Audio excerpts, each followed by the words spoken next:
So good morning. This is Brian Mitchum and Scott Eichholt with Farmer First Agronomy, working out of Van Wert, Ohio. We are in a cornfield this morning. We're going to be talking about reproduction of what's going on in the corn plants at this time and what the next phases of crop management is going to be. There's some very interesting things going on here, but I want to touch on just a couple physiological things that's going on in the corn plant right now. Helps us kind of understand where we are and what's going on. So at this point, when we have the reproductive structure show up, this is the tassel, and down here is the silk. These are the reproductive structures of the corn. Once we hit this growth stage, this is what we would call the final stages of reproduction. So in the corn plant, once we hit this point, there are no more leaves to be produced. There's no more growth out of the plant, and there's also no more roots being produced. So we have reached the maximum physical biomass of the plant at this time. The other thing the corn plant's doing from a nutritional standpoint right now is, as we are going to start to pollinate the silks with the pollen from the corn and grow the baby kernels. That is a very energy intensive and nutrient intensive process.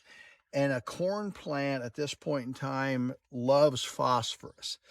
Phosphorus is the dominant chemical element that is in the kernel. So the corn plant is now going to remobilize phosphorus that's in the leaves, in the stalk, and in the roots, and start shifting them to the developing kernels. The other chemical elements don't remobilize like that. It just tells us how important phosphorus is to the plant at this time. So we talked about the silk, we talked about the tassel.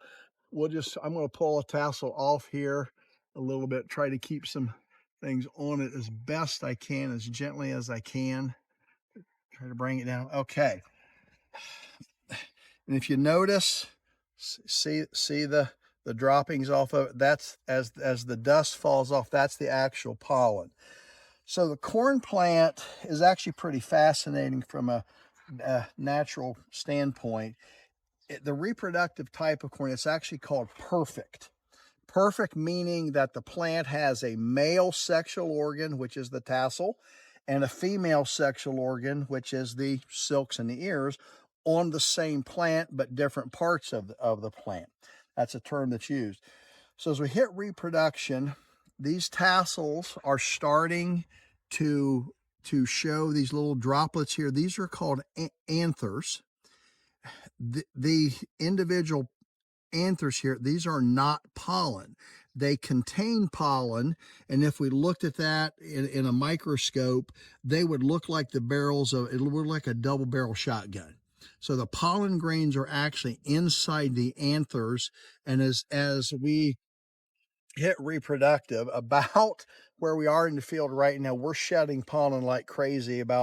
We're here about 10 o'clock in the morning. So from about 9:30 to 10 o'clock in the morning or so, the pollen will come out of the anthers and just shoot out in the air and land on silks at random. This plant will produce about 5 million pollen grains. The individual silk on this plant will have 700, maybe 800 individual silks up to that point. So we have an excess amount of pollen for the number of silks, but we actually need that much pollen because it's a random process. It doesn't just fall directly to the silk. It just falls at random between plants. With any air movement we have, pollen will move naturally 100 feet from plant to plant. So we do get pollination across. In a breezy day that's cool, it'll move up to a quarter mile before it loses viability. Once the pollen comes out of the plant, again, depending on moisture, humidity, temperature, it will live between 15 minutes and 30 minutes, before it can hit a silk. So we do have a little bit of time with that. So over a period now of 7 to 8 days, we're going to have active pollen drop and active silk production. As we look at the plants here, one thing you'll notice is we have good silks, some silks coming. Here's a plant with no silk. Here's a good silk, no silk. So it's not perfectly consistent across the plants. That's due to a lot of stress when we planted this in April, that the weather conditions were really inconsistent, so we didn't have perfect even germination and placement of the seed as it came through the ground. So we're going to see a little bit of what I would call bounce around this. So it's going to be good that we have viable silks and viable pollen to match over a period of several days, because there will be pollen off this branch here that I've pulled as an example that will be still alive and dropping when this plant decides to shoot silks out in a couple more days. Okay, it's also beneficial that this plant's a little later. The tassel here is still wrapped up. It hasn't been exposed yet. There's no pollen coming off this, but in 2 or 3 days, it's going to shoot pollen. And if this plant here is done, we don't have any more pollen coming off this. We've got a few viable silks. I've got a slightly later plant. So it's not all a bad thing. And this cornfield is only about 24 hours plus minus in things. So that's actually pretty uniform at the end of the day. Through the process, when the pollen lands on the silk, I'll just pull this ear off here as it is. When the pollen lands on this silk, the silks are about 90% water.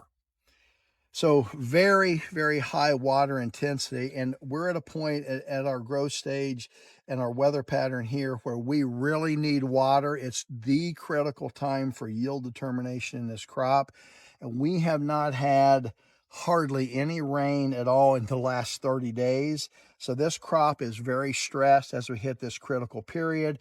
And for us to have high yields and maximum grain fill, we're going to need some rain coming pretty quickly. Once the pollen grain hits the silk, that's it. It's a sperm cell. So the sperm forms a pollen tube that grows down the silk chain. You're going to see how long these silks are here. Okay, here's the baby ear. They're all going to be attached still to the plant. So it's going to grow. It has to land on the silk and travel all the way down the plant to get all the way to the bottom and fertilize all these kernels. Each kernel takes 2 individual sperm cells or pollen grains from the male portion of the plant to form a kernel. One sperm goes into the germ or the reproductive part of the seed, and a second pollen grain or sperm goes into the starch portion of the seed. So there's 1 egg and 2 sperm in this. Silks grow from the bottom out, and these are going to be the longest silks here at the plant, or also should be the first pollinated. They're the first to emerge. Therefore, that's just kind of a logic step that the longest silk falls over. And if we saw this, as the silk was laid out, you can see how it lays over on itself. So these silks at the bottom, in order to get pollen grains, again at random, it has to physically land on it and push itself down all the way to the plant.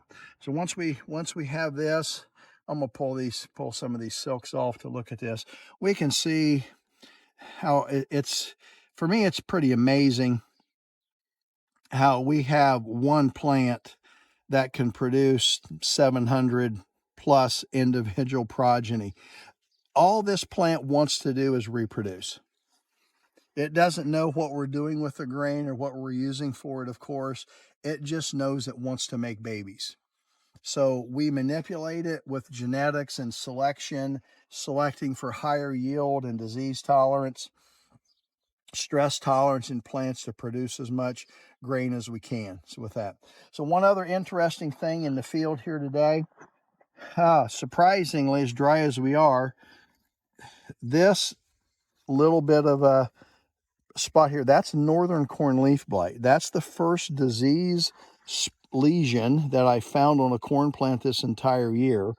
Northern corn leaf blight drops here and forms these cigar-shaped lengthwise lesions on the plant. If there's a lot of this on this plant, it could certainly affect yield by limiting photosynthesis. If the spot here is not going to have any sunlight get to it with that. So the last thing I want to talk about here is how we can manage the plant a bit. So if you notice here again where the plant is with the ear forming, and then here's the leaf. This is called the ear leaf. Okay, so ear leaf is going to attach to the dominant ear. It's the widest leaf and the longest leaf on the plant. It's the direct conduit to put nutrients and sugars into the plant. So we want to feed this leaf as much as possible. When we talk about disease management, why I bring that up is this is here and above is critical. That's where the sunlight's going to be captured, as opposed to lower in the canopy where it's shaded, down pretty deep. You can see how my hand's shaded right there. So we want to protect this leaf as much as possible. So in case where we're applying fungicides or crop nutritional products at this time, we want as much coverage on this ear leaf as possible in the upper portion of the plant. This is what we're trying to protect, and this is what's going to make us yield. So here in this case, we've got a field, good tassel, good silking right now. Early in the morning, we're working well. We just need some rain pretty quickly here for this field to have full pollination and the process to work quite well. If we don't have that, we will have some blanks. Again, the plant will simply not be able to fill all those kernels if we don't have moisture to get that done. So